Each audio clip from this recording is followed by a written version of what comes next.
कार्तिक महात्म्य 30वां अध्याय। भीष्म पंचम कथा। जय जय श्री हरि। राजा पृथु कहते हैं कि हे नारद, भीष्म पंचक व्रत कैसे प्रसिद्ध हुआ।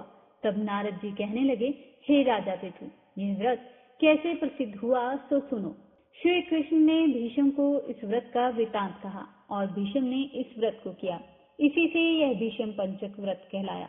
जब पांडवों ने श्री कृष्ण को दूत बनाकर दुर्योधन के पास भेजा तो विदुर जी के पास आए।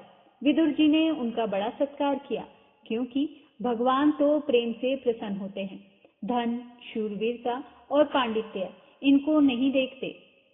जिस भगवान के पलक के इशारे से यह सारा संसार निर्मित है तथा पोषित होता है और अंत में नाश को प्राप्त हो जाता है, देवता लोग भी जिनको जानने में असमर्थ हैं, वही भगवान अपने भक्त कुंती के पुत्रों का कार्य करने के लिए दूत बनकर आए। तब भीष्म जी उनका आगमन सुनकर मिलने के लिए आए। भीष्म जी का आगमन सुनकर कृष्ण ने उनको नमस्कार किया।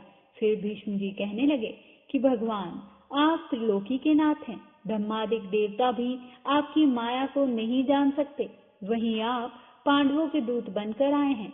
ऐसा पांडवों के पास क्या वशीकरण मंत्र है जिसके प्रभाव से आप उनके इतने वशीभूत हैं। कृपालु, आप सर्वज्ञ हैं, इसका कारण बतलाइए।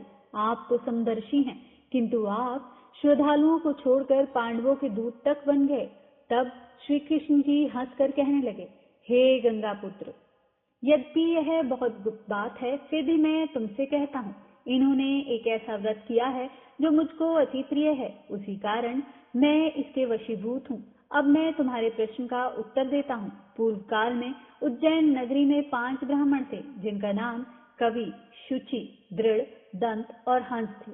पांचों ही वेदों को जानने वाले, रूपवान, युवावस्था को प्राप्त हो गंधर्व विद्या में बड़े प्रवीण थे। अनेक राज सभाओं में गान विद्या दिखाते, अनेक देशों में घूमते और बहुत सा द्रव्य प्राप्त करते थे। एक समय वे मथुरापुरी में सुवीर नाम के राजा के पास आए। संगीत कला में निपुण होने के कारण उन्होंने राज्यसभा में जाने की इच्छा की। वे 4 दिन तक उपवास करते रहे और यमुना में स्नान करते रहे। फिर उन्होंने एक मनुष्य से राजा का वृतांत पूछा। उसने कहा कि राजा की एक कादम्बरी नाम की स्त्री भोग पत्नी है। वह संगीत विद्या में अति निपुण, राग तथा कंठ में अति प्रवीण और नाचने में अद्वितीय तथा रूप यौवन में मनोहर है। प्रतिदिन राजा के सामने एकांत में नाचती और गाती है। ऐसा सुनकर जहाँ पर नृत्य ताल का शब्द होता था, उस स्थान के पास जाकर वे खड़े हो गए और राजा के पास आने जाने वालों से कहने लगे कि दुख की बात है, राजा के समीप कोई नृत्य कला को जानने वाला नहीं। वीणा में 2 तार ढीले हैं, तार बराबर नहीं है, बाजे में नृत्य शुद्ध नहीं है। इसी प्रकार की बातें सुनकर किसी ने वह वृतांत जाकर राजा को सुना दिया।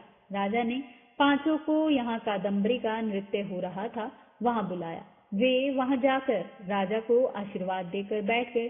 कादम्बरी ने उनको संगीत कुशल जानकर विशेष नृत्य किया। जब उसने चक्र से ताल दिया तो उन ब्राह्मणों से रोकी गई। उसने चक्र छोड़ा, ताल दिया, चक्र खंडित नहीं हुआ। इस पर कादम्बरी भी उनका गुण देख वह ब्राह्मण भी दुखित हो बाहर आए और कादम्बरी भी लज्जित काम वशीभूत घर के अंदर उदासीन होकर रह गई। फिर चोरी से एक सखी को ब्राह्मणों के पास भेजा और उनको यह संदेश दिया कि तुम पांचों में से एक प्रतिदिन आकर मुझको एकांत में अपनी अपनी विद्या और गुण दिखाओ। ग्राम से दूर उत्तरी कोण में यमुना के तट पर जनरहित लता सहित एक अनंत नामक तीर्थ है। वहां पर पांचों में से एक करके आना। मैं भी वहां पर आऊंगी और वीणा राग की कुशलता दिखाऊंगी। इस प्रकार तुम भी क्रम से अपना अपना गुण दिखाना। वह सखी ऐसा कहकर चली गई। श्री भगवान कहते हैं कि हे भीष्म जी, एक ब्रह्मचारी जो कि एक भक्त था, दुष्ट संगति भय से गांव से अति दूर वहां रहता था। उन दिनों वह भी भीष्म पंचक व्रत करता और देवालय में मेरा पूजन करता था। उस दिन कार्तिक शुक्ल एकादशी का दिन था। तब उन ब्राह्मणों में से कवि नाम वाला ब्राह्मण वहां आया और कादम्बरी भी वहां मुनि के स्थान पर पहुंच गई। मुनि ने जैसे पूजा की, कवि ने भी उसी विधि से पूजा की। फिर वीणा लेकर गान करने लगे। उनके गान से मुनि ने कोई क्रोध नहीं किया, क्योंकि उसने अपना मन जीता हुआ था।